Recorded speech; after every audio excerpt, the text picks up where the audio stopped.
madibuda pa diet, nandito nga tayo sa ilog at meron nga tayong pansit canton, kalahating cabbage, 8 perasong baggy beans at ang magka-love team na bawang at sibuyas. Alam ko magtatanong ka na naman kung anong gagawin ko dito. Itatapon ko sa ilog, charis lang di.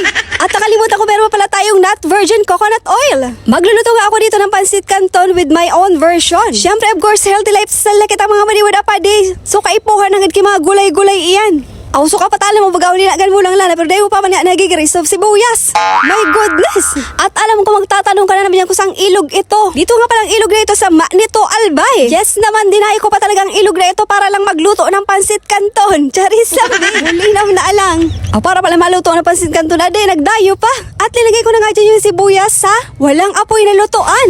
Pero binili ko na naman siya sa ating butane gas. Paano man yan maluto ini sa ding kalaya de. Nauna na yung sibuyas pero wala pa palang not virgin coconut oil. Mas marayosip na luto ni para pansit canton na sa nade. Inuna ko na nga pala yung sibuyas dyan kaysa sa sarili ko. Muli na mo na alang. Tapos syempre ito baka matutong mantulo sa nade. Pati makalayon bagang butane gas ay niyo. At nang nakita ko na susunog na ang sibuyas, sinunod ko na ang bawang. Konting halo lang linagay ko na ang ating cabbage. Ito lang naman pala ang baong ko dito sa pag-swimming na ito mga madibuda pa. Di mas maray na ini o magabat bagay ini sa tulak ade. O maray na ini ang pagkaon ade. Dahil lamang kita o ano dun kang agos kang salog na ini o magabat baga sa tulak. And next ingredients mga madibuda pa di itong Bicol beans, not Baguio beans. Serious. At dyan ko nang hinugasan sa ilog na yan. O hindi ako sana kung may mga nagralang utaw duman sa inutan.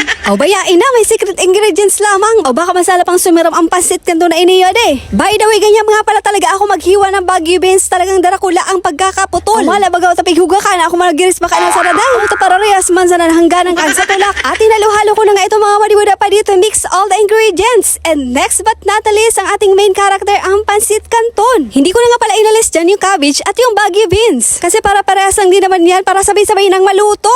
At syempre of course hindi ito matatawag na pansit canton kung wala ang kanyang sauce, Mariosep. And the last ingredients, it's our H2O, the water, the tubig. Na konti lang naman ililagay ko, tinansya ko lang, tabaka baga o over ba sa tubig. Bako na ini pansit canton. O maging laki may ang kaluwasan ka iniyo. At medyo nahirapan mga ako sa paghalo dyan kasi maliit lang naman ang lutoan natin. Okay, break muna, tiinom muna ako ng tubig, taipahat na baga ako. At fast forward na tayo mga madibuda pa di, ito na nga naluto ng ating pansit canton. At nilipat ko na nga ito sa ating banana leaves para makakain na. Kanina pa kasi ako nagugutom. At dagdagan mo pa syempre ng napakagandang view ng ilog na ito, talaga namang gaganahan ka kumain. May enjoy mo naman talaga ang holiday kung magrabas-rabas ka. Syempre, takuyaon ko sana dyan sa lasngag nindo, malapa ka ng gagaan. At ilagyan ko na nga ng kalamansi ang ating pansit canton to add more flavors. Chili mansi nga pala ang flavor ng pansit canton na ito mga madibuda pa di. Mas masarap pa sana kung may halo ito nung pansit canton bagang pula. Kaso nga ang problema, sadit-sadit man sana baga ang lutoan ta. Aw da isa na nanggad maabot kang tubig na iniyo kan salog, tainda ko na sana. Mapunpun kita nanggad ka ini saro-saro, bulinaw na alang. At ito na nga mga madibuda pa di, happy birthday, long life, pansit canton, ang siribaan portion.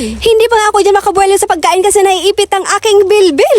Pero kahit anong posisyon pa yan, wala yan sa akin basta makakain. Talaga namang masarap ang pansit canton kung isang peraso lang ang kakainin mo kasi pag dalawa na yun, sus parehosip makauya mo na bagade. Muli na mo na alang masakit o naman na ubuson ito. O depende na sa nagad kung talagang purpasloon nga. Dahil nga hirap na hirap na ako sa buhay ko kang posisyon na ito. O pwede naman palang hawakan ng dahon na ito. Muli na lang tigpuro pahirapan ko pa man ang buhay ko. At masasarap pa nga siguro ito kung may nilagang itlog. Pero okay lang naman kahit wala na kasi sabi nga sa kasabihan, wag nang hanapin ang wala. At masarap naman talaga kahit simple lang na pansit canton ang baon. Ang importante mahalaga, mag-urugma sana kita. And remember, simplicity is beauty. Bulinaw na alang.